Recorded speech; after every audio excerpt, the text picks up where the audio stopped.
alegre, muito dinâmica, muito ativa. Gostava, aquele tipo de pessoa que gosta muito de tocar vários pianos ao mesmo tempo. Tinha tirado o curso de professora.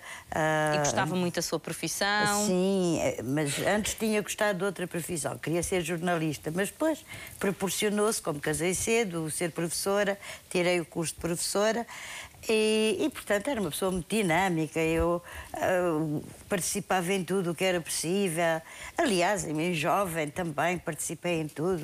Eu fiz ginástica, Era uma mulher muito à frente do seu tempo, não é? Sim, mesmo jovem, adolescente, eu tirei cursos, fiz ginástica, andei no liceu. Aproveitou bem a vida. Porque, quer dizer, eu nasci no Alentejo, mas vim com 2 anos para Lisboa. E depois aqui e, portanto, é que seguiram, quer dizer, foi a minha vida, foi Lisboa, aquela parte, não é? Depois, aos 18 anos, é que fui para a África. Portanto, quer dizer, nunca tinha tido essa sintomatologia. Exatamente. Então, Só havia um pormenor que eu já tinha referido. É que, quando, por exemplo, eu ia fazer um exame, eu gostava muito de levar a minha mãe. Era uma coisa que eu tinha, realmente. Mas aí era se calhar uma superstição, não? Não sei, ou se calhar porque eu era muito agarrada à minha mãe, éramos muito unidas, talvez. E então... Não sei, eu sentia-me mais segura a fazer o exame, sabendo que a minha mãe estava lá sentada numa cadeira, não é? Na sala. À sua espera. À minha espera, se calhar. Bom, mas isto até podia ser mimalhice, não é? Sou filha única. Sim, foi, graças a Deus, muito acarinhada, foi muito bem tratada pelos pais e são memórias que ficam para toda a vida.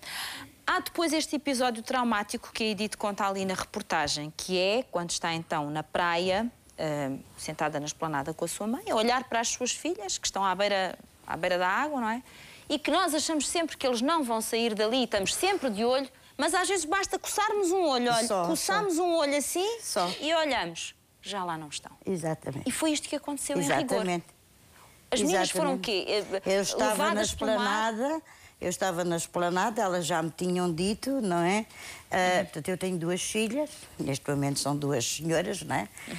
Quase da idade da Fátima, não é? Portanto, eu estava na esplanada, elas já me tinham dito, queremos ir para a água, queremos ir, principalmente a mais nova, que é mais traquina, não é? E quero ir para a água, e eu dizia, não são horas, vais lanchar, não sei que o mar também está mau. Mas ela correu, pronto, quer dizer... E lá foram? E eu continuei falando, estava falando com a minha mãe, até tinha colegas que estavam à altura das férias dos professores, tinha vários colegas que estavam na mesma praia. Ou seja, tudo aconteceu em instantes. Exatamente, ela de repente eu olho e já não vejo as minhas filhas. Foram momentos de... Aliás, estava a ouvi-la na reportagem. Foram momentos de aflição total, porque realmente... Só quem é mãe só pode compreender que é hoje estarmos aqui com os filhos e daí a 5 minutos termos a sensação que eles estão mortos. E as duas, ainda por cima logo as duas, na mesma situação. E eu fui daquelas pessoas que teve filhos, não por acaso, mas porque era o meu maior sonho.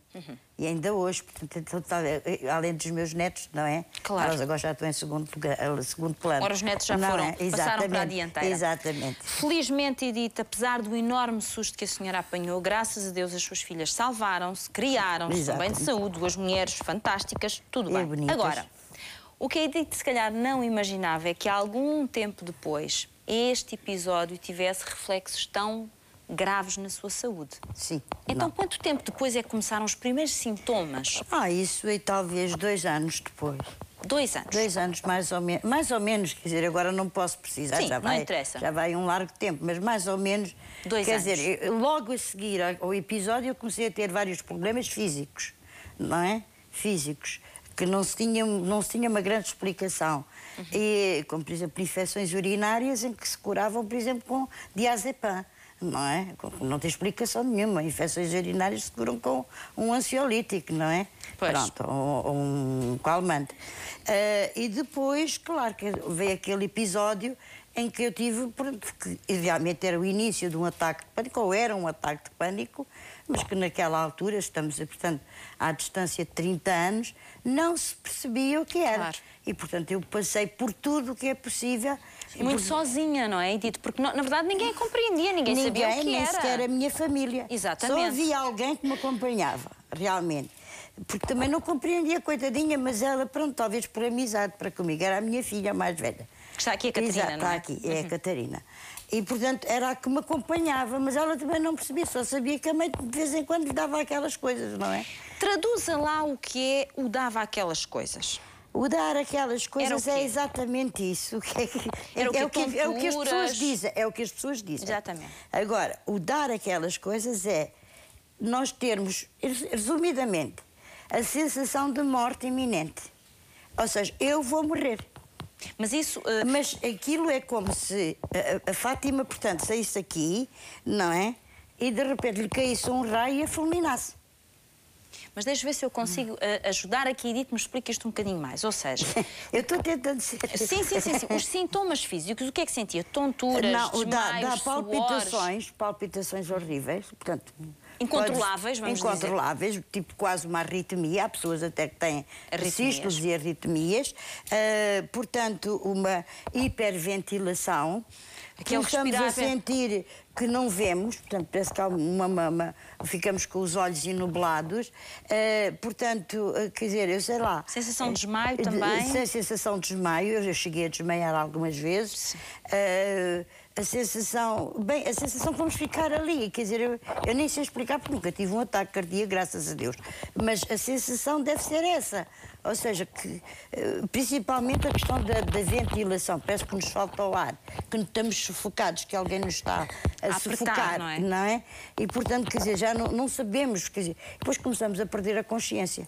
Ou seja, quer dizer, já é de tal maneira que começamos a perder a consciência, já não sabemos muito bem o que estamos, o que é que vamos fazer.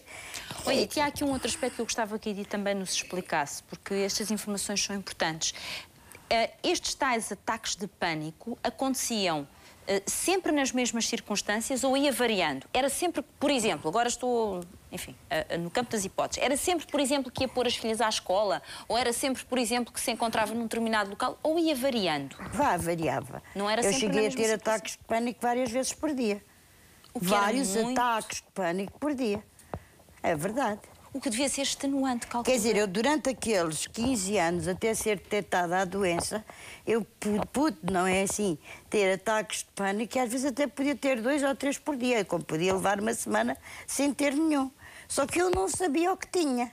Mas isto teve consequências graves na sua vida, porque a Edith, por exemplo, por isso é que eu há pouco dizia, acabou por deixar a sua profissão, que era uma coisa que a senhora adorava. Mas quer dizer, é natural, como é que eu podia ser professora, entrar numa sala de aula, como chegou a acontecer, entrar numa sala de aula e ter que, portanto, chamar as minhas filhas, ou uma das minhas filhas, para irem comigo para o hospital, porque eu dentro da sala de aula, não é assim, e para mais a faixa etária dos meus alunos era a adolescência, portanto, não sei se a Fátima tem consciência que são adolescentes, não é? Tenho uma adolescente em casa. Eu sei, não é? Tenho. Portanto, não é? Eu tenho uma neta adolescente. Portanto, quer dizer, está a ver, não é? E imagino, desculpe interromper, Edith, só para juntar aqui uma informação. E imagino que isto fosse absolutamente incompreensível, não só para os garotos, mas também para os seus colegas, que às tantas olhavam para a senhora como se fosse de outro planeta. Não, porque eu depois já não queria ir, depois faltava. Claro. Portanto, metia atestados médicos, não é? Ia dali para o hospital, porque obviamente subia-me a tensa, subia-me a... E no hospital o que é que lhe faziam? Alguma coisa?